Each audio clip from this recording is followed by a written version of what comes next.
Hi everyone, welcome back. Welcome to my channel. If you're new, please think of subscribing. I'd really love to hear from you. Leave a comment below. This video is going to be about top 10 tips for buying designer luxury items. I hope you enjoy it. These are the things that I've learned over the course of over 10 years of buying luxury items and always being smart about it, trying to get the best deal and making my money work for me, but also obviously buying things that I love and will enjoy. Okay. Top 10 tips for buying designer luxury items.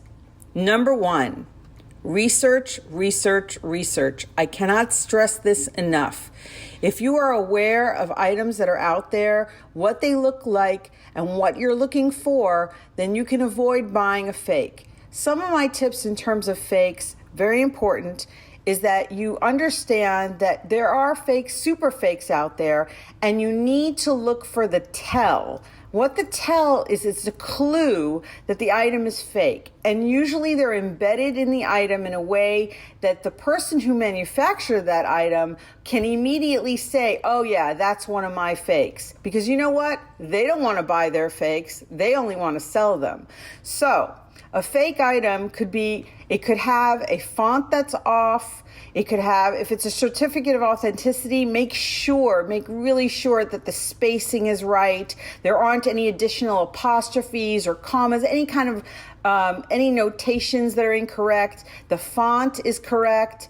And you could see if it's not correct. If you look at one that is authentic, the more exposure you have to authentic items, the less likelihood that you'll fall for a fake. It can't take it away 100%, but if you know what you want and you know what to look for and you've done your research, you'll cut down on making a mistake. Number 2, shop around. You have to check out not only the designer sites, but all the pre-owned sellers. And there are so many online. So if you do your research and you find an item you love, if you can purchase it online and get a good deal, and you understand that whatever site you go to, that they guarantee their items are authentic or they have a policy to accept returns, make sure that you check them out thoroughly and you know exactly what they offer and what they do not, and the policies that they have. Do they give you cash back? Do they only give you credit for your item if it isn't authentic? These are really important things to know. Some of these designer sites, pre-owned designer sites, I've listed here.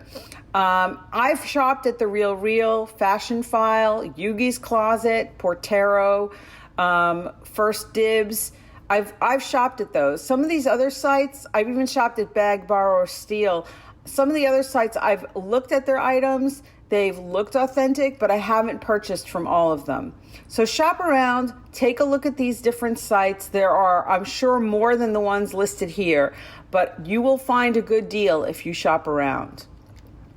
Number 3, prices can vary by either a few dollars to hundreds of dollars between sites. Now, this can work in your favor, but you really have to understand the value of the item you're looking for, or you will pay more than you want. If the price is too good to be true, be very careful, because most likely it is too good to be true, unfortunately. But you know, eBay is a good source to look at market value, seeing if the item is unique or rare.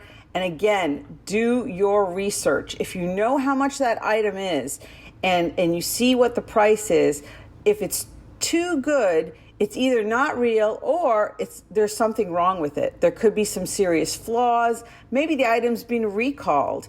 You need to do your research and really understand it. Number 4, original packaging is a plus. I know some say, oh, you don't need the packaging, throw it away, it's just clutter.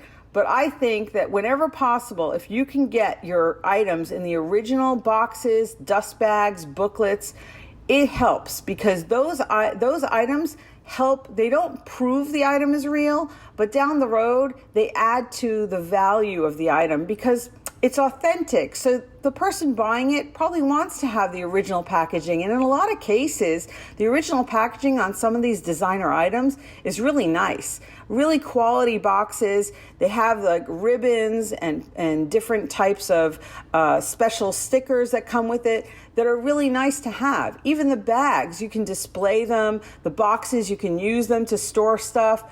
And when you're passing something down to the next generation, if you buy something of value, then it's nice to have that original packaging as well. It's kind of the complete package. Number 5, unless you're 100% confident that the item is real, get it authenticated. There are plenty of people out there that unfortunately are not scrupulous. They're going to sell you fakes if they can. It's just the reality of the world we live in. We actually had a recent story of a YouTuber that I watched who purchased an item from a department store via a sales associate, and she did so on the phone and had it shipped to her home.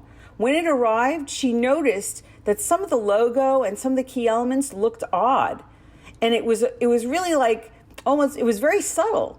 And after she researched, she said, you know what, I got to return this. Luckily, the store allowed her to return the item. And they confirmed later on, she worked with the sales associate, that it was fake. Okay? So even buying from a well-known department store isn't a guarantee that you're going to get an authentic item. Unfortunately, I'm sorry to say it, there are so many unscrupulous sellers. So buyer beware, please. Make sure that you are confident that it is authentic. If anything looks a little off, don't second guess yourself. Get it authenticated, or if you bought it from a store, return it, or get on the phone with the sales associate and confirm, send pictures, do whatever you can. This is an important purchase if you're spending anywhere from a couple of $100 to a couple of $1,000 or more. You want to make sure you get what you're buying, and it's the best purchase that you can make. Number 6, condition is key. I know you've all heard this in real estate. It's always on the news. Location, location, location. But when you're buying items that are pre-owned, or even if they're brand new, condition, condition, condition is really key to the value of that item. So make sure you look to see if there's any flaws. I've given some examples here, what looks like something that's in poor condition versus excellent, especially when it comes to older pieces. Some things can be repaired. So if the item, for instance, Louis Vuitton, they will go in and they'll, on some of their pieces, if the hardware is damaged, the damaged hardware can be replaced. But they will not replace the canvas, and they will certainly not replace anything that's painted on.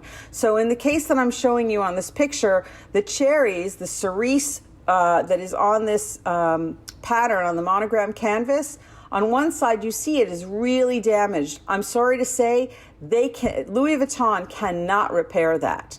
So you're better off if you find a piece and you really love it and it has the cherries, get them in the best condition you can. And if that piece shows some wear on the hardware, it's still a good deal if the cherries are in good condition or in excellent condition, because that can't be fixed, but the hardware most likely can. In addition, the leather usually can also be fixed, again, at a cost.